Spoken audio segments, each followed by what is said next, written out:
అంటే నార్మల్‌గానండి wife and husband వాళ్ళు ఎంత బాగా మ్యాచ్ అయిన మనుషులైనప్పటికీ కూడా దే ఆర్ 2 సెపరేట్ ఇండివిడ్యువల్స్. అవునండి. And they may differ at some points. They అవును. దే మే కొన్నిట్లో కలవచ్చు, కొన్నిట్లో కలవకపోవచ్చు. ఎవరి లైఫ్‌లో అయినా అంతే ఎవరి కదండీ. లైఫ్‌లోనే more so wife and husband. Friends అయితే నచ్చకపోతే వదిలేసుకుంటారు, వెళ్ళిపోతారు.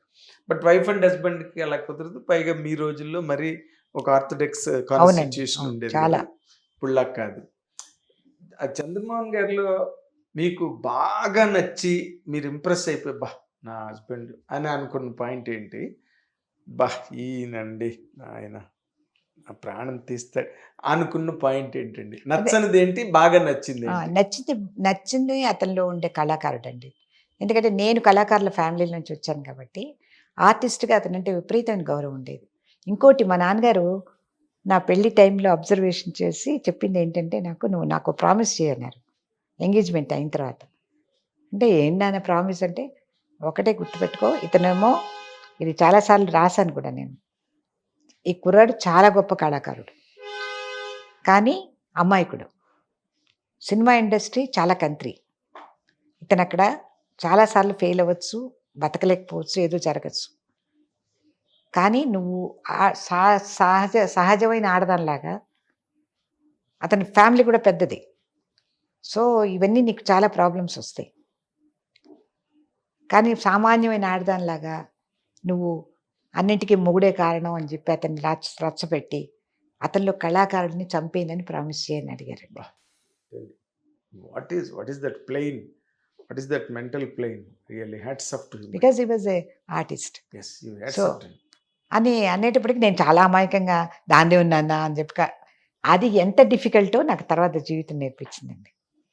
అంటే ఒక మనిషిలో అతనిలో ఉండే టాలెంట్‌ని మాత్రమే అప్రిషియేట్ చేస్తూ, మిగతా అన్‌టాలరబుల్ థింగ్స్ కొన్ని జరుగుతున్నప్పుడు కూడా అతనిలో మళ్ళీ అతను దెబ్బతిని మానసికంగా ఏవండీ ఇప్పుడు మానసికంగా దెబ్బతినగానే మనం చూస్తూ ఉంటాం కదండీ! తాగుళ్ళకి అలవాటయిపోతారు.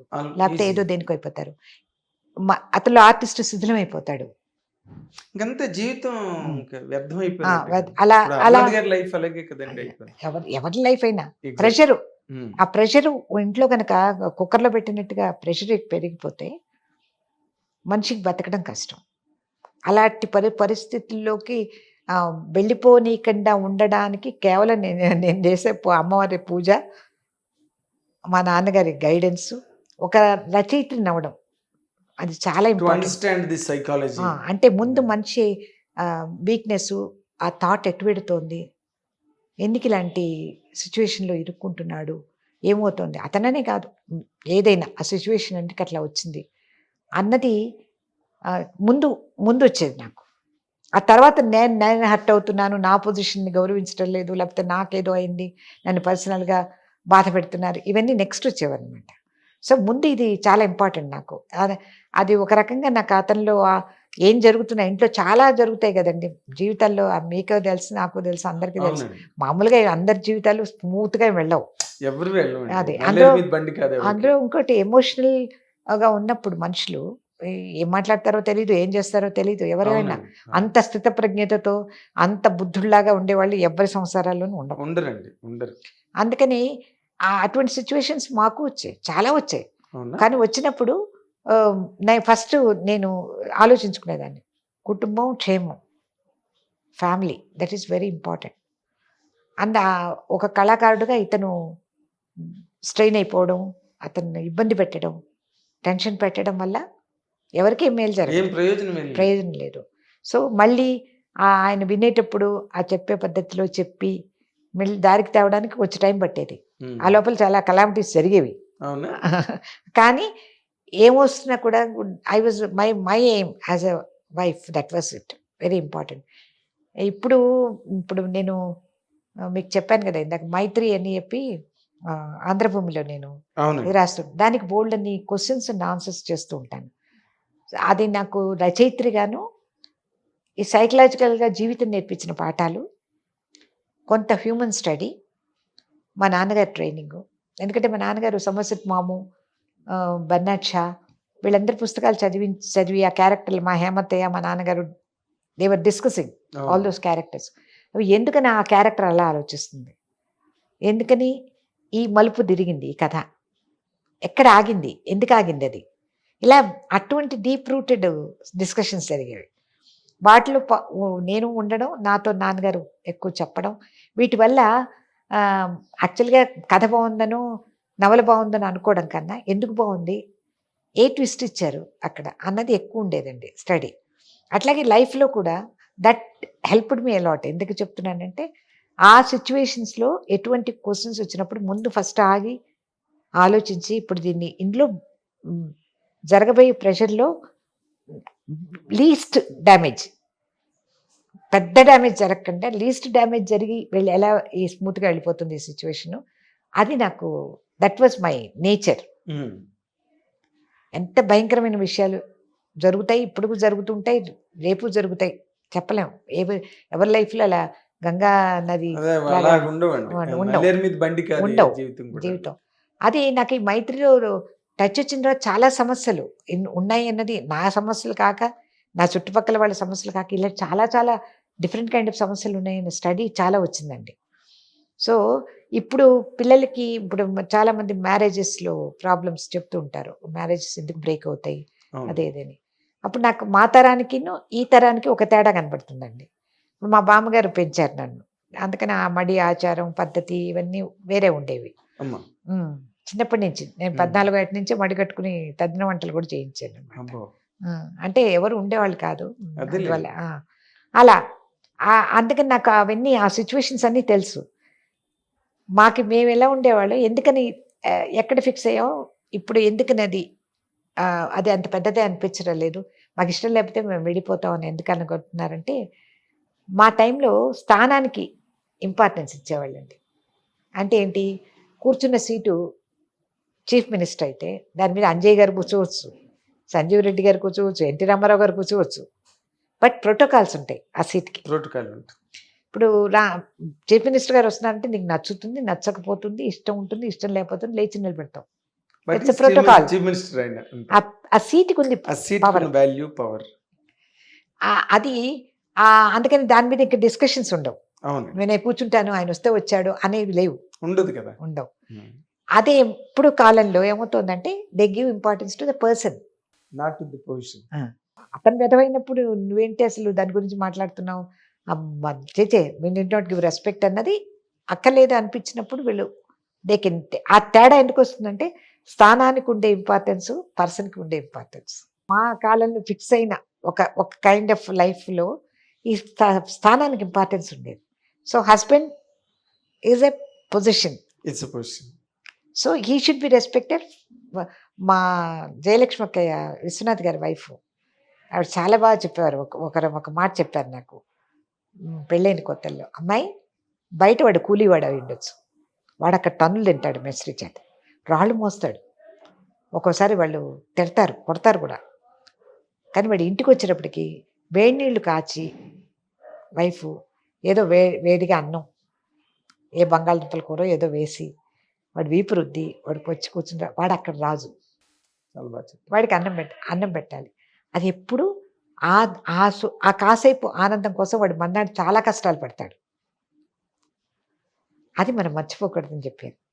నాన్నగారు చెప్పిన మాట కానీ ఇప్పుడు ఆవిడ చెప్పిన మాట కానీ, అవునండి, గోల్డెన్ వర్డ్స్ అన్నీ కూడా అండి. ఇవన్నీ కూడా మనకు అందరూ చెప్తూ ఉంటారు, ఎంతవరకు తీసుకుంటాం అన్నది ఇంపార్టెంట్. అది పుస్తకాలండి, అద్భుతమైన పుస్తకాలు, అక్షర వెన్నెల ఇది అసలు.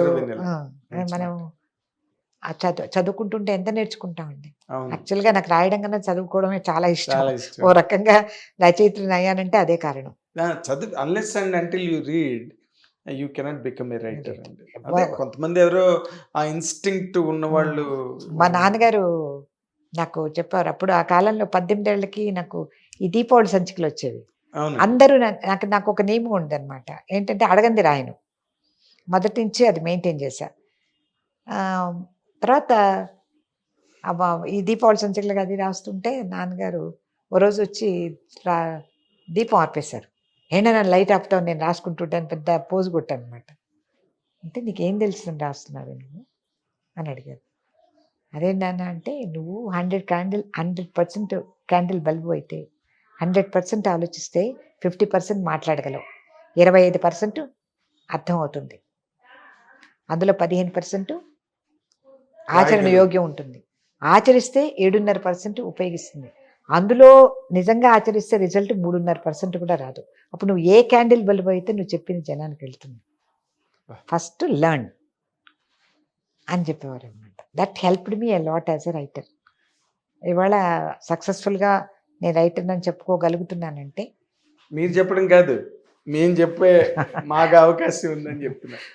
అంటే అది దట్ వాజ్ అందుకని అటువంటి ట్రైనింగ్లు ఉన్నప్పుడు లైఫ్, పర్సనల్ లైఫ్ కూడా దానికి ఒక కొన్ని, ఎక్కడ ఏ నది ఎక్కడ నుంచి పారాలి, ఎక్కడ ఆగిపోవాలి, వెల్ ప్రోగ్రామ్డ్ ప్రోగ్రామ్ లాగా ఉంటుంది. Because Exactly. Learning process, learning it's not ఎవరో చెప్తే వచ్చేది కాదు, కానీ లెర్నింగ్ ప్రాసెస్. అందుకని ఇప్పుడు నాకేమనిపిస్తుంది అంటే, ఇప్పుడు నువ్వు ఈ మ్యారేజ్లో కానీ దేనిలో కానీ ఇండివిజువల్ చూస్తున్నారు మనుషులు, ఆ స్థానం చూడలేదు. ఇప్పుడు మామగారు వస్తే లేచి నిలబడాలి అంటే, ఆ మామగారు ఒట్టి ఎదవ వాడి కోసం మనం ఎందుకు లేచినామంటే నిజమే, ఒకవేళ ఎదవలే ఉండొచ్చు, కానీ ఇప్పుడు మామగారు కదా, మామగారు ఉన్నప్పుడు ఆ గౌరవం ఉండేది, ఆ స్థానానికి గౌరవం. నేను ఎందుకు చెప్తున్నానంటే, కుటుంబ వ్యవస్థలో స్థానాలకు గౌరవం ఉండేది. గౌరవం ఉంది. ఇప్పుడు పెద్దన్నయ్య గారు అని, పెద్దన్నయ్య గారు అని, వాళ్ళు ఎలాంటి వాళ్ళైనా ఉండొచ్చు. ఉండొచ్చు. వాటి క్యాలిక్యులేషన్ ఉండేది కాదు. ఎగ్జాక్ట్లీ. ఇప్పుడు నేను ఇందాక అడుగుతున్న దానిలో మీరు బాగా నచ్చింది ఏంటంటే ఆయనలో ఉన్న కళాకారుడు అని చెప్పారు. నచ్చింది ఏంటండి? విపరీతమైన కోపిస్టి. ఓ, అసలు ఎంత కోపం అంటే అంత కోపం ఉండేది. లక్కీ ఇది unluckily even my father was a very angry person. మీకు అక్కడ బ్యాలెన్స్ బ్యాలెన్స్ ఏమో లేదు. అక్కడి నుంచి ఇక్కడికి వచ్చామంటే ఏదో అంటారే, అలా వీళ్ళకి అందరికీ కోపాలు ఎక్కువ. నాకు అందుకని కోపం అనేది ఎంత నెగిటివ్ ఫోర్స్, నాకు పర్సనల్గా నాకు కోపం అనేది రాకపోవడానికి మెయిన్ కారణం ఏంటంటే అదేలేండి. ఎందుకంటే దానివల్ల వచ్చే డ్యామేజ్ ఎక్కువ, ఆ తర్వాత వెనక్కి తీసుకోలేవు. జరిగిన సిచ్యువేషన్ ని మళ్ళీ మనం దాన్ని చక్క చేయలేమండి. ఒకసారి యాంగ్రీ మూడ్ లో జరిగిన డిజాస్టర్ ఏదో ఉంటుంది, దానికి డిజాస్టర్ మేనేజ్మెంట్ లేదు. మాటలు పోయిన తర్వాత మళ్ళీ నువ్వు రిపేర్ చేయలేవు ఆ సిచ్యువేషన్, చేయలేం కదండి. అందుకని ఇవన్నీ కూడా నాకు బాగా అనుభవం అనమాట. So that helped me in my personal life actually. Only ఎప్పుడు నాకు బాగా అర్థం, నేను మెడిటేషన్స్ చేస్తాను చిన్నప్పటి నుంచి కూడా, నాకు అది ఎక్కువ. దానివల్ల కూడా లెర్నింగ్ లెసన్ ఏంటంటే, ఓన్లీ నువ్వు ఎక్స్పెక్ట్ చేయకుండా మనుషుల్ని ప్రేమించు, దానివల్ల ఎఫెక్ట్ చాలా హాయిగా ఉంటుంది. ఒకవేళ నేను ఇంత వాళ్ళకి చేశానే, వాళ్ళు నాకు ఇది చేయలేదే, ఇలాంటి ఆలోచనలు నీకేం హెల్ప్ చేయదు.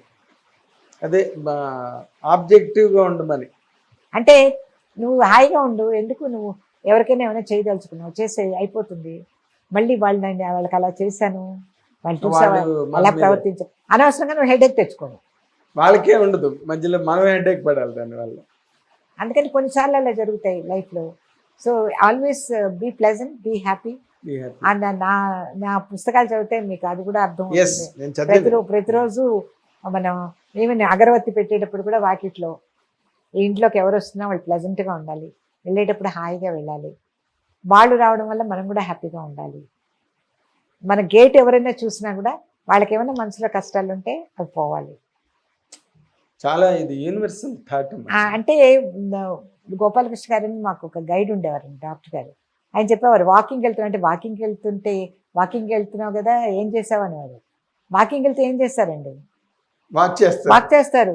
ఏంటండి అలా అడుగుతున్నారంటే, వెళ్తున్నావు కదా ఆ రోడ్లో, మీరు మా ఇంటి రోడ్లో స్కూల్ ఉండేది, స్కూల్ పిల్లలు మీరు 4 రోడ్లు కలిసాయి ఇక్కడ, ఏ యాక్సిడెంట్ జరగకూడదని రోడ్డుకి చెప్పు, చెట్లకి చెప్తూ వెళ్ళు, పిల్లల్ని సేఫ్గా చూడమని, నేను నీడలో వెళ్తున్న వాళ్ళందరూ హాయిగా ఉండాలని చెప్పు. మన ఊళ్ళో వినాయకుళ్ళు ఉంటారు మద్రాసులో, ఎక్కడ వినాయకుడి దగ్గరికి వెళ్ళి నువ్వు ఆయనకి ఎనర్జీ ఇచ్చి అక్కడ ప్రే చేసి, నువ్వు చూస్తున్న చూపంతా అందరు బాగుండాలి అని చెప్పి వెళ్ళు. ఊరికే వాకింగ్ అని తిరిగి రావడం ఎందుకు? Your thought connects with the nature, your thought will speak with the nature. So guide it. దాన్ని అలా అడుగుతూ రిక్వెస్ట్ చేస్తూ, దానివల్ల నీ లోపల ఒక కరుణ, ఒక ప్రేమ పెరుగుతాయి. నేను నష్టపోతావు ఇలా చేయడం వల్ల. చాలా గ్రేట్ అండి. ఇవన్నీ ఇక్కడ చెప్పడానికి జనరేషన్ వాళ్ళు, ఆ జనరేషన్ లేరు,